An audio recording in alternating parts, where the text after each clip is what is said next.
Now, PM programs help extend the life of the equipment and identify and correct problems, potential problems, before they occur. This is the entire point of preventive maintenance. Back to our heat pump example, heat pump that I spoke about earlier. And why do we perform preventive maintenance on heat pumps as HVAC equipment in general? Simply put, to extend the operational life of the heat pump to its designed 20 years. The manufacturer's telling me this piece of equipment is going to last me 20 years. But they're also going to give me a checklist, guides to go by. Regular PM, regular preventive maintenance to perform on it to ensure that it lasts 20 years. So, we do this to extend the life to its 20-year useful life, and also to identify and correct the problems as they come up or before they appear. If PMs are being done, PMs are being done, and the PM technician goes into a space to PM the heat pump, and hears a rumbling noise where there shouldn't be a rumbling noise, it's an indication that there is a problem existing within the unit. In conducting the PM, this technician discovers that the noise is due to a motor bearing that's about to fail. So the technician replaces the bearing with no lost operating time.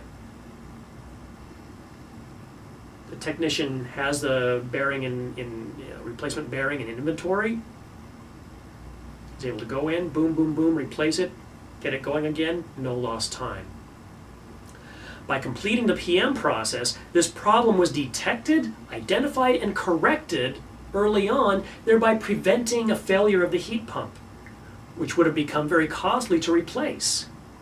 You have repaired the item with allocated funding in the operations budget, because in your operating budget, you have money set aside for PMs, for monthly checks of the HVAC equipment. And you've avoided an unnecessary capital expenditure for replacement, which would have been not only unnecessary, but premature and unexpected. Additionally, the repair of that unit can be performed during a planned shutdown period, avoiding a likely loss of revenue. Whereas if the problem was not caught and the unit failed, it now becomes an emergency shutdown that costs more money to remedy and will have a direct negative effect on revenue. A good preventive maintenance problem saves money. And let me give you another quick example, a couple of examples on this. So this heat pump. Say this heat pump is inside a hotel guest room. The PM worker goes in there, one guest checks out, PM worker goes in, here's a problem. Ooh, I'm doing my regularly scheduled PM on this guest room and this heat pump. I hear a problem. Identify the problem, figures out what it is. The bearing's about to go out. I have another bearing in stock right now in my inventory. Runs and gets the bearing in stock, comes in, shuts down the unit, replaces the bearing, starts it back up. 2-3 hours later, all the work's done. Next guest is ready to check in. Boom. No loss of productivity. No loss of revenue. However, if the PMs are not being done, nobody goes in and checks this unit, the bearing fails. Now we have a catastrophic failure on the equipment, an emergency shutdown on it. I gotta take this room out of inventory, because now I have to replace this unit, because it's blown. It's completely blown. I've lost revenue, at least one night's worth of revenue. At the very least one. Quite possibly more. Another example, in a restaurant. Say we're here in Washington, D.C. in July, 95 degrees outside, 100% humidity. Yeah, never happens, right?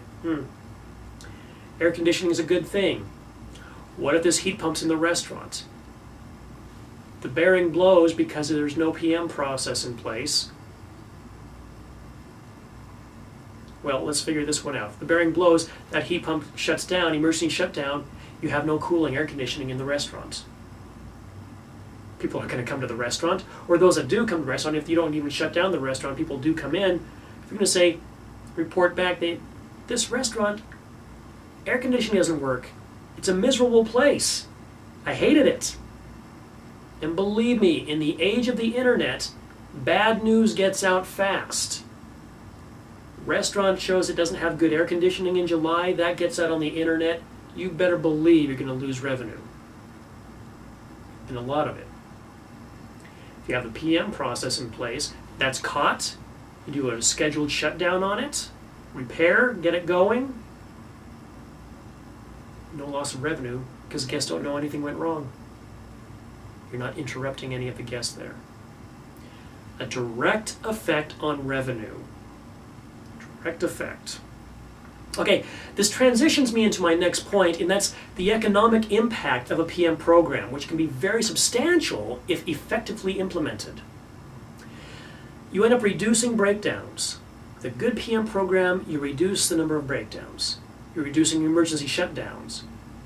If you're talking about a hotel, a residential complex, an office building, a restaurant, you're talking about reducing the impact on your guests, or the residents, the tenants, the clients, the people occupying the building. So everybody comes away with happy faces. Win-win all around. Everybody wins in this. With a competent PM program, word will get out that this building is, without a competent PM program. As I said, in the age of the internet, word gets out. Word of mouth, on the internet, whatever it may be, word gets out that this building is not well cared for and management is ineffective. And this will directly translate into dropped revenue. Even if it's an office building, say you're the leasing agent in an office building, you're trying to sell your last 20,000 square feet in this office building. You have to have this quota, you got to get 20,000 feet of this office building sold this month, and you have a client all lined up. But then this client learns that you don't take good care of the building. The operator does not take good care of the building. There's no PM process in place, constant air conditioning breakdowns, or other problems. That potential tenant's going to say, bye, forget it. Lost revenue. PM program has direct effect on the financial bottom line. So as the asset manager, make sure it's getting done. Okay. The next thing I'm going to talk about here is the annual budgeting for CapEx. The asset manager is the one who serves as a central source of information for both the owner and the operator in preparing the annual budget. They're the go-between, the force of communications between the two parties. The asset manager will communicate to the owner the property's general condition, the life cycle position of the major capital items such as HVAC equipment, and the anticipated short and long-term capital needs. The asset manager is going to communicate to the owner. Excuse me. Mouth is going dry. Time out. Thank you.